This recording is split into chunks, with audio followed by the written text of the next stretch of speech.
Hi everyone, welcome back to my channel. Rashmi food kitchen में आपका बहुत बहुत स्वागत है। तो आज मैं आपके लिए लाई हूँ कि रात में बचे हुए चावल से हम 2 मिनट में इंस्टेंट टेस्टी फ्राइड राइस कैसे बनाएंगे, जो बच्चे और बड़ों दोनों को भी बहुत पसंद आएंगे। तो हम रोज़ रोज़ वही सादा सा चावल खाकर बोर हो जाते हैं। तो आज मैं आपको टेस्टी कैसे बनाएंगे शेजवान फ्राइड राइस तो आपको बताऊँगी। तो यहाँ पे हमें सबसे पहले एक पैन लेना है। पैन में हमें तेल डाल देना है। तेल आप अपने हिसाब से डाल सकते हैं, कम आपको कितना चाहिए या ज़्यादा चाहिए। उसके बाद 2 बड़े प्याज यहाँ पे बारीक कटे हुए डाल देना है। प्याज लाल होते ही मैंने इसमें मटर डाली हूँ, गाजर डाली हूँ। अगर आपके पास कोई भी सब्ज़ी अवेलेबल है आप इसमें डाल सकते हैं, पत्ता गोभी डाल सकते हैं, शिमला मिर्ची डाल सकते हैं। अब सारी सब्जियों को 5 मिनट के लिए हमें स्टीम यहाँ पे भाप में पकाना है। तो गाइस यहाँ पे वीडियो तो बनाते बनाते लाइट चली गई थी, तब भी मैंने आप लोगों के लिए वीडियो बनाना जारी रखी हूँ।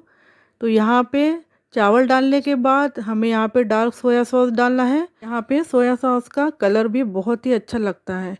उसके बाद हमें यहाँ पे शेजवान फ्राइड राइस एक पैकेट है, वो मार्केट में आपको मिल जाएगा, वो डाल देना है। इसमें एक्चुअली कोई भी नमक, मिर्ची पाउडर, हल्दी हमें डालने की ज़रूरत नहीं है।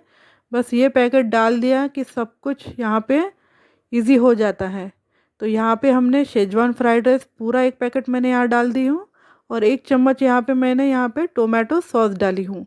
क्योंकि यहाँ पे हमने टमाटर नहीं डाला, खट्टी कोई चीज़ नहीं डाली है, तो यहाँ पे मैंने 1 चम्मच टोमेटो सॉस डाली हूँ। आप चाहे तो और 1 चम्मच यहाँ पे टोमेटो सॉस डाल के यहाँ पे अच्छे से मिक्स कर सकते हैं।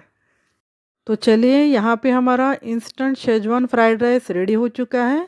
आप इसे बनाकर गर्मा गर्म बच्चों को खिलाइए, बड़ों को खिलाइए, उन्हें बहुत ही पसंद आएगा। तो आपको मेरी ये रेसिपी कैसी लगी आप प्लीज़ कमेंट करके मुझे ज़रूर बताइए। आपके कमेंट्स करने से मुझे बहुत ही मोटिवेशन मिलता है। और आपको ये वीडियो अच्छा लगा तो प्लीज़ आप इसे सब्सक्राइब कीजिए और लाइक कीजिए। तो मिलते हैं ऐसे ही नए नए रेसिपीज़ के साथ, तब तक के लिए बाय बाय।